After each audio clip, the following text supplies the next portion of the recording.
بسم اللہ الرحمن الرحیم۔ السلام علیکم۔ وہ شام بھی بہت خوفناک تھی۔ اس شام میرے اپنوں کے اصلی چہرے میرے سامنے آئے۔ سب کی غلطیوں پر سے پردہ ہٹا تھا۔ اس رات دل میں عجیب سی خواہش جاگی اور میں اپنی بہن کی طرف چلی گئی، مگر سامنے کے منظر نے مجھے پتھر کا کر دیا تھا۔ میرا نام فروا ہے، میری عمر 50 سال ہے۔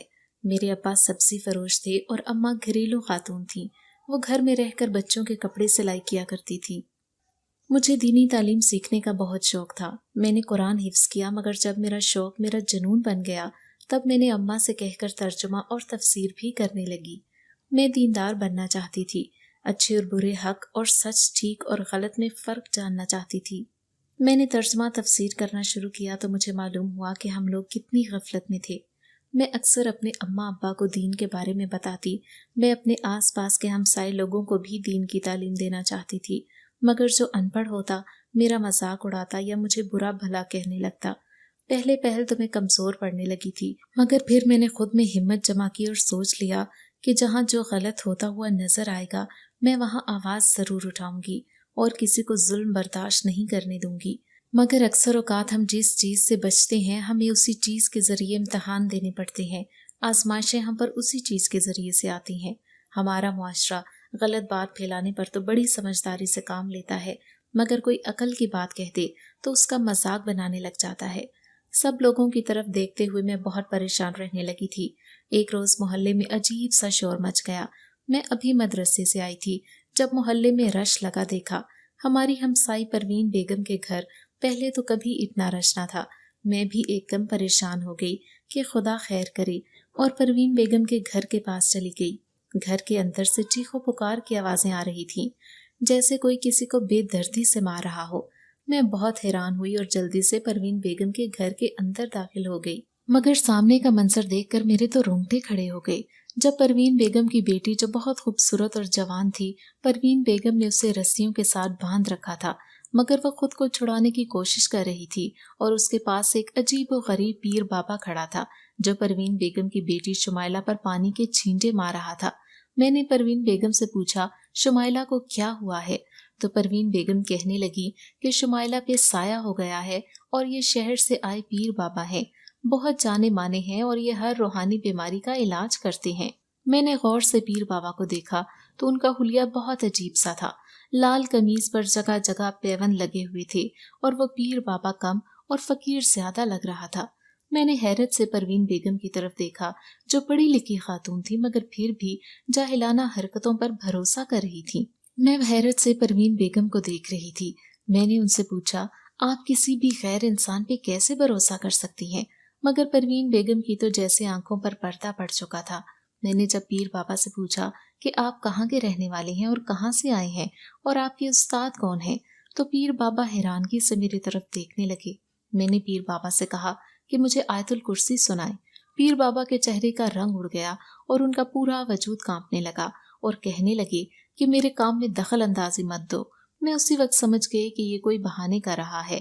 میں نے پروین بیگم کو سمجھانے کی کوشش کی تو خود سورۃ الرحمن پڑھ کر اپنی بیٹی پر دم کریں، مگر پروین بیگم کو میری باتیں بے وقوفانہ لگ رہی تھی۔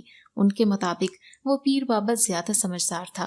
میں وہاں سے واپس آ گئی، مگر مجھے اس بچی پہ ترس آ رہا تھا جو ایک جاہل انسان کے ہاتھ چڑھ گئی تھی۔ محلے میں اب میرے بارے میں کئی باتیں ہونا شروع ہو گئیں، کوئی مجھے صحیح کہتا تو کوئی مجھے غلط، مگر میرا ایک ہی رجحان تھا کہ کسی بھی طرح غلط کا ساتھ نہیں دینا۔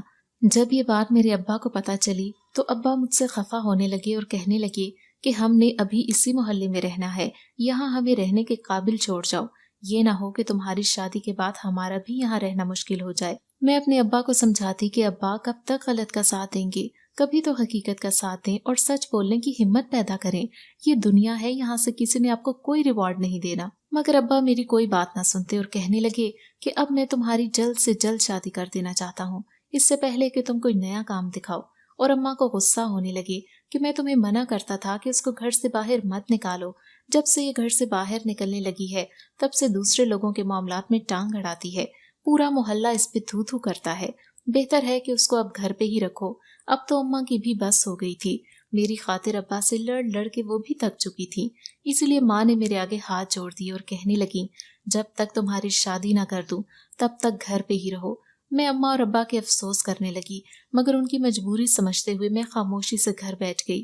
میں جان گئی تھی کہ میں جتنی مرضی ضد کر لوں مگر ابا مجھے اب کہیں جانے نہیں دیں گے، مگر میں نے گھر پہ اپنی تعلیم جاری رکھی تاکہ میں پھر سے دنیا کے بہکاوے میں آ کر غفلت میں نہ ڈوب جاؤں۔ وقت کا کام ہے گزرنا تو وہ گزر ہی جاتا ہے۔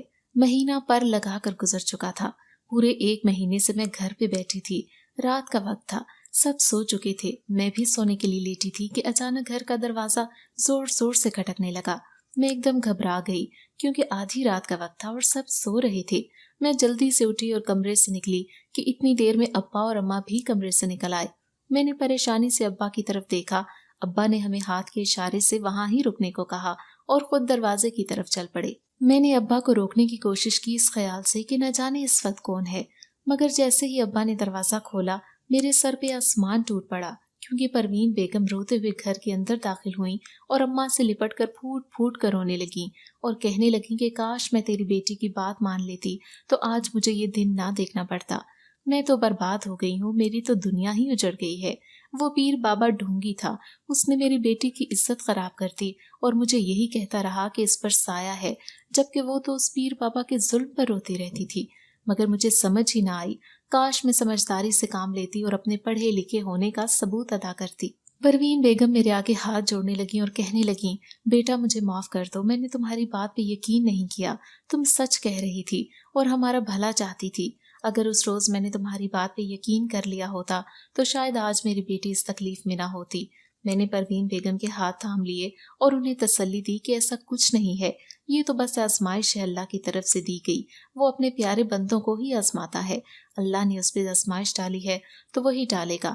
مگر پروین بیگم بین ڈالنے لگی اور کہنے لگی کہ اب میری بیٹی سے شادی کون کرے گا؟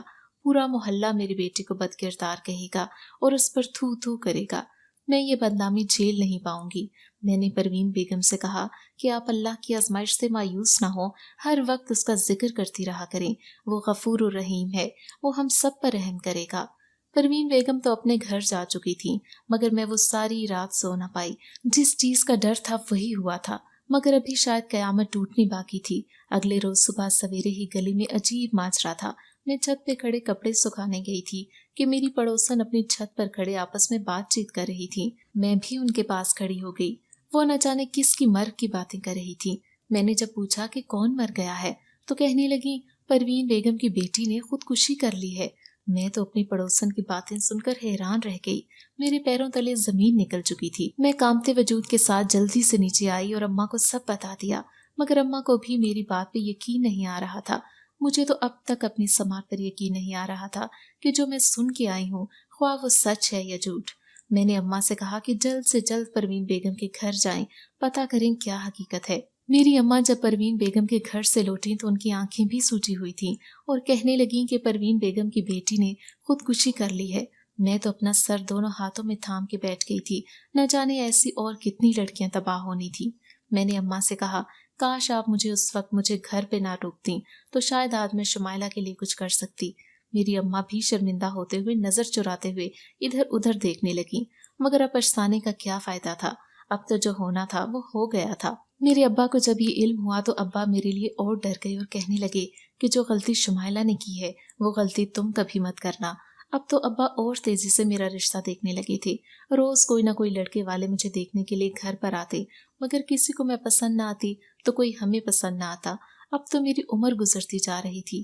ایک روز ابا نے کہا اب جو اچھا رشتہ ملا بے شک وہ چھوٹے گھر کے ہوئے، میں تمہاری شادی کر دوں گا۔ میں بھی خاموش رہی کہ جہاں اماں ابا بہتر سمجھیں گے وہیں شادی ہو جائے گی۔ کچھ روز گزرے تو ایک رشتہ آیا، مگر لڑکا گورکن تھا اور قبریں بناتا تھا۔ ابا کو لڑکا بہت پسند آیا تھا، مگر میں اس کا پیشہ سن کر حیران رہ گئی تھی، لیکن میں نے ابا کے آگے کوئی بات نہ کی۔ اماں نے ابا کو منع کرنا چاہا تو ابا نے اماں کو خاموش کروا دیا اور کہنے لگے کہ جہاں میں چاہوں گا اس کی شادی وہیں ہوگی۔ میں کمرے میں خود کو بند کر کے گہری سوچ میں ڈوبی ہوئی تھی۔ ایک دم سوچنے لگی کہ اگر گورکن ہے تو کیا ہوا، کم از کم دین سے تو جڑا ہے، جو ہر روز نہ جانے کتنی قبریں بناتا ہوگا، یقیناً اس میں کوئی برائی نہیں ہوگی، اور اگر ہوئی بھی تو وہ قبریں بناتے وقت بھول جاتا ہوگا۔ میری چھوٹی بہن جو بہت چالاک تھی اور اماں ابا اسے عقل مند سمجھتی تھی، میرے رشتے کا سن کر کہکہے لگا کر ہنسنے لگی اور کہنے لگی، اب تم میں قبر کھودنے والے کے ساتھ رہو گی۔ مگر میری ذات پہ تو فرق بھی نہیں پڑ رہا تھا۔ وقت کا کام ہے گزرنا، تو وہ گزر ہی جاتا ہے۔ دن تو پر لگا کر اڑ گئے تھے اور اب وہ وقت آ گیا تھا جب مجھے رخصت ہو کر اپنے پیا کے ساتھ جانا تھا۔ نکاح کا وقت آیا تو میرے ہاتھ پاؤں پھول گئے۔ ایک دفعہ نہ چاہتے ہوئے بھی بہن کی بات میرے دماغ میں چلنے لگی کہ کیا اب میں ایک قبر کھودنے والے کے ساتھ زندگی گزاروں گی، لیکن میں نے اپنے دماغ کو جھٹک دیا اور نکاح کر لیا، اور کچھ دیر میں اپنے خاوند کے ساتھ اپنے سسرال آ گئی۔ اور سسرال کم تھا، ایک جھونپڑی نما گھر تھا جس میں میرا شوہر اور بس میں رہتے تھے۔ دیواروں پہ جگہ جگہ عجیب و غریب بتوں کی تصویریں لگی تھیں۔ ایک طرف چولہا پڑا تھا تو دوسری طرف سبزیاں بکھری پڑی تھیں۔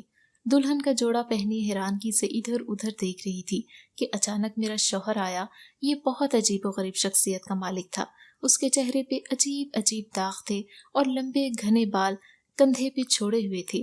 اس جھونپڑی نما گھر میں صرف 2 کمرے تھے، ایک جس میں میرا ساز و سامان موجود تھا اور دوسرا جس کو تالا لگا ہوا تھا۔ میں نے اپنے شوہر سے کہا کہ سامان کی تعداد زیادہ ہے، خدا را دروازہ بھی کھول دو تاکہ میں کچھ سامان اندر رکھ سکوں، مگر میرے شوہر نے کہا کہ یہ میرے کام کا کمرہ ہے، یہاں تم نہیں جا سکتی۔ میں حیران ہوئی اور اپنے شوہر سے پوچھنے لگی کہ آپ تو گورکن ہیں، پھر اس کے علاوہ آپ کا اور کیا کام ہے؟ مگر اس نے مجھے بہلا کر ٹال دیا۔ میں نے بھی زیادہ بحث نہ کی اور کپڑے تبدیل کرتے گھر کی صفائی کرنے لگی۔ یہ میرا معمول بن چکا تھا۔ میں صبح اٹھتے ہی گھر کی صفائی کرتی اور پھر کھانا بناتی۔ سب بالکل بہترین چل رہا تھا، مگر ایک روز وہ ہوا جس نے میری دنیا ہی بدل دی، میرا سکون چھین لیا۔ ایک روز دوپہر کے وقت میں پورے گھر کی صفائی کر رہی تھی کہ جب اچانک اس بند کمرے سے عجیب و غریب آوازیں آنے لگیں۔ میں ایک دم خوفزدہ ہو گئی، مگر کچھ دیر بعد اپنا وہم سمجھ کر بھول گئی، اور پھر یہ سلسلہ بھی شروع ہو گیا۔ میرے گھر کے بالکل سامنے قبرستان تھا جہاں پر ہر دوسرے روز ایک نئی قبر بنتی جا رہی تھی۔ میں اکثر سوچتی کہ اب میرے شوہر کو اس بات سے خوف محسوس نہیں ہوتا کہ جب وہ قبر کی گہرائی تک ہوتا ہے اور اس میں ہر روز ایک مردہ دفن ہوتے ہوئے دیکھتا ہے۔ اتنا سوچتے ہی میرے وجود پہ لرزہ طاری ہو گیا اور میں اپنی سوچوں کو جھٹکتے ہوئے اپنے کاموں پہ لگ گئی۔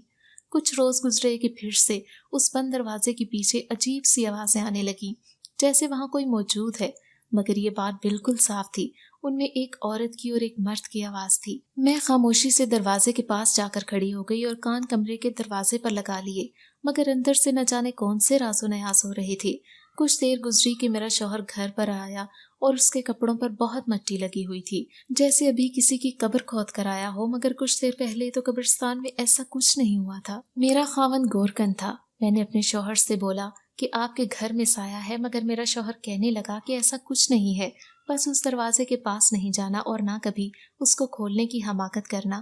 مجھے تجسس ہونے لگا، آخر اس میں ایسا کیا ہے؟ تبھی میں نے سوچ لیا تھا کہ کچھ بھی ہو جائے میں کمرے کے اندر جا کر ضرور دیکھوں گی۔ میری ساس جو ایک کمرے میں ہی رہتی تھیں، وہ میری ہر حرکت کو دیکھتی رہتی۔ ایک روز میں نے ساس سے پوچھا کہ اس کمرے میں ایسا کیا ہے جو آپ کا بیٹا مجھے یہاں جانے سے منع کرتا ہے، تو میری ساس اس طرح خاموش رہیں اور مجھے غور سے دیکھنے لگیں اور پھر ہلکی سی آواز میں بولیں کہ تو کبھی ماں نہیں بن پائے گی۔ میری ساس کی یہ بات مجھے بہت عجیب لگی، مجھے ایسے لگا جیسے مجھے بد دعا دے رہی ہیں، مگر میں تو ان کی خدمت کرتی تھی، نہ جانے اس نے ایسا کیوں بولا، مگر میری تو روح کام گئی۔ میرا شوہر گھر آیا تو میں نے اسے سب بتا دیا اور کہا تمہاری اماں چاہتی ہی نہیں ہے کہ ہماری اولاد ہو، مگر شوہر میری بات پہ نظریں چرانے لگا۔ میں نے شوہر کا چہرہ جب اپنی طرف کیا تو وہ کہنے لگا تمہیں پریشان ہونے کی ضرورت نہیں ہے، اماں بوڑھی ہو گئی ہیں، اسی لیے انہیں سمجھ نہیں آتی۔ کچھ روز گزرے کہ پھر سے کمرے سے ایسی ہی آوازیں آنے لگیں، مگر اب میں نے آہستہ سے پہلے سے دروازہ کا تالا توڑ چکی تھی اور اسے کھولا تو دیکھا اندر ایک میت پڑی ہوئی تھی۔ میں حیران رہ گئی کیونکہ میرا شوہر اس کے پاس بیٹھا تھا۔ اچانک سے باہر سے دروازہ کھلا اور ایک عورت منہ کو چھپائے کمرے میں داخل ہوئی، اور جیسے ہی اس نے چہرے سے پردہ ہٹایا، سامنے کا منظر دیکھ کر تو میرے پیروں تلے سے زمین نکل گئی، کیونکہ وہ عورت کوئی اور نہیں بلکہ میری بہن ہی تھی۔ میرا شوہر ایک روز پہلے ہی مردے کی قبر کھود دیتا تھا، لیکن میت کو قبر میں دفنانے سے پہلے ہمیشہ ایک رات کے لیے لاش گھر میں رکھتا۔ اسی رات میری بہن بھی گھر آ جاتی اور شوہر کے ساتھ پوری رات میت کے پاس بیٹھی رہتی۔ یہ سب میرے لیے بہت حیرت انگیز تھا۔ میں جاننا چاہتی تھی کہ آخر یہ دونوں کرتے کیا ہیں۔ ایک ہفتہ ایسی بات کو گزر گیا کہ اچانک میری ساس کی حالت بہت خراب ہو گئی اور پھر وہ اس دنیا سے رخصت ہو گئی۔ جب میری ساس فوت ہوئی تو میں نے کفن کے اندر خفیہ کیمرہ لگا دیا۔ اگلے روز جب میرا شوہر گھر پر موجود نہیں تھا تو میں جھٹ سے کمرے میں گئی اور وہاں پڑی لاش میں سے کیمرہ نکال لائی۔ کفن سے کیمرہ نکال کر ویڈیو دیکھی تو دل دہل گیا اور فوراً اس گھر سے بھاگی، کیونکہ میرا شوہر اور میری بہن پوری رات میت کو پاس رکھ کر لوگوں پر خوف طاری کرتے تھے، ڈھونگی کالا جادو کرتے تھے، اور یہ سب کر کے میرا شوہر اور بہن پیسے کماتے تھے۔ میں جو ہمیشہ غلط اور درست کے درمیان فرق کرتی رہی تھی، آج اپنا شوہر ہی اس غلط راہ پر گامزن تھا۔ میں بھاگتے ہوئے اپنے میکے آ گئی اور اپنی اماں سے کہنے لگی کہ مجھے کسی صورت اب واپس شوہر کے پاس نہیں جانا، مگر میری اماں مجھے پیار سے سمجھانے لگی۔ میں نے جب اماں کو حقیقت بتائی تو اماں بھی سر پکڑ کر بیٹھ گئیں۔ میں نے اپنے شوہر سے طلاق لے لی تو میری بہن نے اس سے شادی کر لی۔ میرے لیے یہ سب بہت مشکل تھا، ایک ایسا انسان جو برائی سے دور بھاگتا ہو۔ میں وہ عورت تھی جس نے کبھی نماز قضا نہیں کی تھی، مگر آج بھی جب وہ وقت یاد کروں کہ میں ایک ایسے شخص کی بیوی تھی جو کالا جادو کرتا تھا تو خود سے گھن محسوس ہوتی ہے۔ کوئی بھی اچھا انسان کبھی بھی برائی کے ساتھ زیادہ دیر تک نہیں رہ سکتا، اور جب آپ حقیقت پر ہوں اور مقابل آپ کی باتوں کو سمجھنے کی جگہ آپ کا مذاق اڑائے تو زندگی جہنم بن جاتی ہے۔ ایک روز میری بہن گھر آئی اور آ کر کہنے لگی، تم نے اپنے شوہر پر ظلم کیا ہے، وہ بے قصور تھا، تم نے اس کو سمجھے بغیر اس سے دور ہو کر خود پر بھی اتنا ہی ظلم کیا ہے۔ میں اپنی بہن کی بات پر حیرانگی سے اسے دیکھنے لگی۔ جب میری بہن نے کہا کہ ہمیشہ وہ نہیں ہوتا جو نظر آ رہا ہوتا ہے، ہم نے تمہارا وہاں گرا ہوا کیمرہ دیکھا تھا جس سے تم نے یہ ویڈیو بنائی گئی تھی۔ میں نے اپنی بہن سے پوچھا کہ اگر حقیقت یہ نہیں جو میں نے دیکھی تو حقیقت کیا تھی؟ میری بہن تنزیہ مسکرانے لگی اور کہنے لگی کہ وہ تمہارا شوہر تو بہت نیک شریف انسان ہے، وہ دوسروں کی میتوں کی بے حرمتی ہونے سے بچا لیتا ہے۔ میں نے چونک کر سوالیہ نظروں سے اپنی بہن کی طرف دیکھا تو کہنے لگی کہ کافی عرصے سے ایک گروہ تازہ قبر کو کھود کر اس میں سے میت کو نکال لیتا ہے اور پھر اس کے اعضاء جسم سے جدا کر کے ان کو ہسپتالوں میں بھیج دیتا ہے۔ ہم میت کو ایک رات اپنے پاس اس لیے رکھتے ہیں تاکہ اس کے اعضاء نکارہ ہو جائیں، تاکہ کوئی بھی شخص مرے ہوئے انسان کی بے حرمتی نہ کر سکے۔ میں نے حیرت سے اپنی بہن کی طرف دیکھا تو کہنے لگی، ایک روز میں تم سے ملنے گھر آئی تھی، مگر میں اسی کمرے میں چلی گئی جہاں میت پڑی تھی۔ میں نے جب بہنوئی سے پوچھا تو وہ کہنے لگا کہ ویسے ہی یہاں رکھی ہے، مگر جب حقیقت جانی تو مجھے فخر ہوا کہ میری بہن کو اتنا نیک دل انسان ملا ہے۔ مجھے اپنی بہن کی باتوں پہ حیرت ہو رہی تھی۔ میں نے اس سے پوچھا کہ اگر یہ حقیقت ہے تو پھر وہ جادو والی حقیقت کیا ہے؟ تو وہ ہنسنے لگی اور کہنے لگی کہ وہ تو صرف دنیا کو دکھانے کے لیے ہمارا پلان تھا، ورنہ ہم صرف اس میت کی حفاظت کرتے ہیں۔ اس نیک کام میں نے بھی اس لیے حصہ ڈالا کیونکہ میں لوگوں کی مدد کرنا چاہتی تھی۔ میری بہن اتنا کہہ کر اپنے شوہر کے پاس واپس چلی گئی اور میں اپنے سابقہ شوہر کی یاد میں تڑپنے لگی۔ اکثر اوقات انسان کو خود پسندی لے ڈوبتی ہے۔ میں ہمیشہ خود کو ٹھیک اور دوسروں کو غلط سمجھتی تھی، مگر آج مجھے اس کا نتیجہ بھگتنا پڑ رہا تھا۔ میری بہن میرے سابقہ شوہر کے ساتھ راج کر رہی تھی، میرے دل کو قرار نہ آتا تھا۔ ایک روز میری بہن پھر سے ہمیں ملنے آئی اور میرے ہاتھ میں بہت سے پیسے تھما گئی اور کہنے لگی، یہ تمہارے شوہر نے تمہارا حق مہر بھیجا ہے جو اس وقت تمہیں دے نہ سکا تھا۔ میں نے اپنے حق مہر کی رقم دیکھی، وہ بہت زیادہ تھی اور یہ میرا حق تھا، اس لیے میں واپس بھی نہ کر سکی۔ حق مہر مجھے اسی لیے مل گیا کیونکہ مجھے میرے شوہر کی طرف سے طلاق ملی تھی۔ مجھے وہ وقت یاد آنے لگا جب میں نے اپنے شوہر کو مجبور کر دیا کہ وہ مجھے طلاق دے دے۔ وہ کتنا بے بس تھا، اس کے چہرے پہ کتنی بے بسی تھی۔ میں اس حق مہر کو آنکھوں سے لگایا پھوٹ پھوٹ کر رونے لگی، مگر اب پچھتانے کا کیا فائدہ جب چڑیاں چگ گئیں کھیت۔ میں نے اسی حق مہر کی رقم سے ایک چھوٹا سا مدرسہ کھولا جہاں بچے اور بچیوں کو تعلیم دینے لگی۔ بچیوں کو سب سے پہلے شوہر کی اہمیت اور سچ بولنے کی حقیقت بتائی، انسان کو زندگی کیسے گزارنی چاہیے اس کے طریقہ کار بتائے۔ میں نے خود کو مدرسے کی حدود تک قید کر لیا تھا، خود بھی رب کے حضور سجدے میں گری رہتی تھی۔ میں نے ساری زندگی حق سچ کا ساتھ دے کر اپنے بے قصور شوہر کا بہت دل دکھایا تھا۔ ہم انسان ہیں، گناہوں کا پتلا ہیں، جتنی مرضی اچھائی ہم میں بھر جائے مگر کہیں نہ کہیں گناہ ضرور کر دیتے ہیں۔ اور اگر ایسا کہا جائے کہ ایک نیک دل انسان گناہ نہیں کر سکتا تو یہ بات محض جھوٹ یا دکھاوے پر مبنی ہوگی، کیونکہ اشرف المخلوقات سے غلطی نہ ہو ایسا ممکن نہیں۔ غلطیاں کرنا غلط بات نہیں، اس غلطی پہ ڈٹے رہنا انسان کی حماقت ہے۔ اگر آپ کو ہماری آج کی کہانی پسند آئی ہے تو ویڈیو کو لائک کیجیے، اور اگر آپ ایسی ہی دلچسپ کہانیاں سننا پسند کرتے ہیں تو ہمارے چینل کو سبسکرائب کیجیے۔ ملتے ہیں کل ایک نئی دل کو چھو جانے والی کہانی کے ساتھ۔